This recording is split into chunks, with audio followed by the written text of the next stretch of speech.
बम से उड़ा दूंगा, ये भाईचारा है। ये हम तुम्हें चौक पे जिंदा जला देंगे, ये भाईचारा है।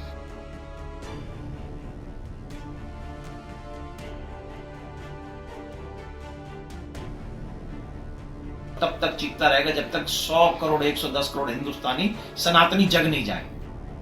अयोध्या में भव्य राम मंदिर निर्माण कार्य चल रहा है। वहीं काशी में दिव्य कॉरिडोर बनकर तैयार होने के बाद ज्ञानवापी का मुद्दा भी गरमाया हुआ है। इस बीच अब संत समाज और धर्म गुरुओं में भी मथुरा के श्री कृष्ण जन्मभूमि को लेकर हलचल तेज हो चुकी है। जाने माने कथावाचक और अंतर्राष्ट्रीय भगवत प्रवक्ता ठाकुर देवकी नंदन महाराज का श्री कृष्ण जन्मभूमि को लेकर मुस्लिमों पर तीखा प्रहार किया है। ठाकुर देवकी नंदन महाराज ने कहा है कि भाईचारे का पाठ पढ़ाने वाले हमारी भावनाओं के साथ खिलवाड़ करते रहे, हमें डेमोलाइज करने की कोशिश करते रहे। दुर्भाग्यवश यह है कि हमें भाईचारे का पाठ पढ़ाने वाले लोग हमारी भावनाओं के साथ खिलवाड़ कर रहे हैं, हमारी भावनाओं को हर्ट करने की कोई भी कमी नहीं छोड़ रहे हैं। देवकीनंदन महाराज ने कहा कि जिस तरह से अयोध्या राम की और काशी शिव की है, ठीक उसी तरह मथुरा जन्मभूमि श्री कृष्ण की थी और रहेगी। उन्होंने कहा कि मुस्लिमों के किसी भी ग्रंथ में मथुरा का जिक्र नहीं है, जबकि हमारे कई धार्मिक ग्रंथों में श्री कृष्ण जन्मभूमि का वर्णन है। बम से उड़ा दूंगा, ये भाईचारा है। ये हम तुम्हें चौक पे जिंदा जला देंगे, ये भाईचारा है।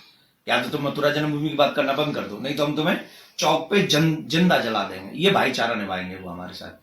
हमें जिंदा जला भी दोगे तब तक आखिरी श्वास, जो आखिरी रूह मेरी जल रही होगी ना, आखिरी जो रोम जल रहा होगा मेरा, वो भी ये कहेगा कि मैं सनातनी था, सनातनी हूं, सनातनी रहूंगा। और तब तक चीखता रहेगा जब तक 100 करोड़ 110 करोड़ हिंदुस्तानी सनातनी जग नहीं जाए। मेरा उद्देश्य अब ये बन चुका है कि ये स्थानों में तो काम करूंगा ही, साथ में मुझे 110 करोड़ सनातनियों को जगाना है। कब तक सोओगे तुम? कब तक सोओगे? और कब तक आर्टिफिशियल वर्ड्स के तुम लोग दीवाने बने रहोगे? मुझे बच्चों को जगाना है, मुझे बुजुर्गों को जगाना है, मुझे जवानों को जगाना है। और जो जग चुके हैं उनके साथ कदम से कदम मिलाकर आगे बढ़ूंगा और अपने सनातन का झंडा हर घर पे, सनातनी के घर पे पहुंचाऊंगा। संस्कारी बनो, मिटाओ नहीं, पर अपने आप को मिटने भी मत।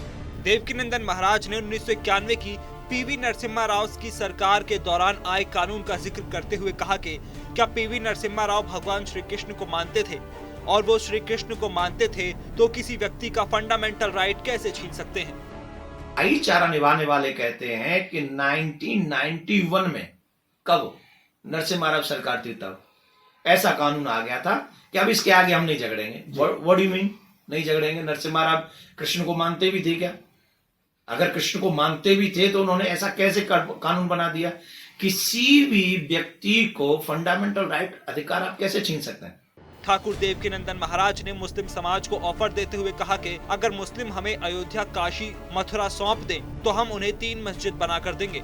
उन्होंने अयोध्या में राम मंदिर पर आए सुप्रीम कोर्ट के फैसले से पहले की अपनी बात भी दोहराई और कहा कि तब हमने 300 मस्जिद बनाकर देने की बात कही थी, लेकिन अब 3 मस्जिद बनाकर देने की बात कह रहे हैं। मैंने उस समय कहा था कि अगर आपको भाईचारा निभाना है तो मथुरा, काशी और अयोध्या, ये 3 जगह हमें दे दो। अब इसके बदले हम 3 मस्जिद भी बना के देंगे आपको। मैंने तो 300 कहा था, तब 300 कहा था, जब राम जी आ गए तो अब 3 ही कह रहा, अब 3 भी। देवकीनंदन महाराज ने खुद को मिल रही धमकियों का जिक्र भी किया और कहा कि कट्टरपंथियों से मुझे धमकी मिल रही है, लेकिन साफ किए देता हूँ, चाहे मुझे बम से उड़ा दो, श्री कृष्ण जन्मभूमि की बात करना नहीं छोड़ूंगा। कृष्ण जन्मभूमि को मुक्त कराने के लिए तब तक चीखता रहूंगा जब तक 110 करोड़ सनातनी जाग नहीं जाते। बम से उड़ा दूंगा, ये भाईचारा है। ये हम तुम्हें चौक पे जिंदा जला देंगे, ये भाईचारा है। या तो तुम मथुरा जन्मभूमि की बात करना बंद कर दो, नहीं तो हम तुम्हें चौक पे जिंदा जला देंगे। ये भाईचारा निभाएंगे वो हमारे साथ।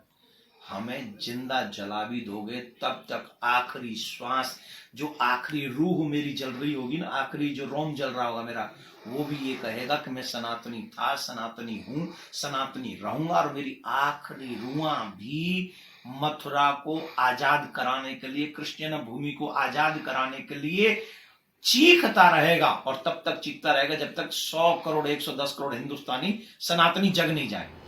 आपको बता दें कि मथुरा की कोर्ट में शाही मस्जिद और कृष्ण जन्मभूमि के विवाद से जुड़ी अलग अलग हिंदू गुटों की ओर से 10 अलग अलग याचिकाएं दायर की गई थी, जिसमें मस्जिद को हटाने की मांग की गई थी। इन याचिकाओं का दावा था कि 1669-70 में कथित तौर पर मुगल सम्राट औरंगजेब के आदेश पर भगवान कृष्ण के जन्म स्थान पर शाही ईदगाह बनाया गया था।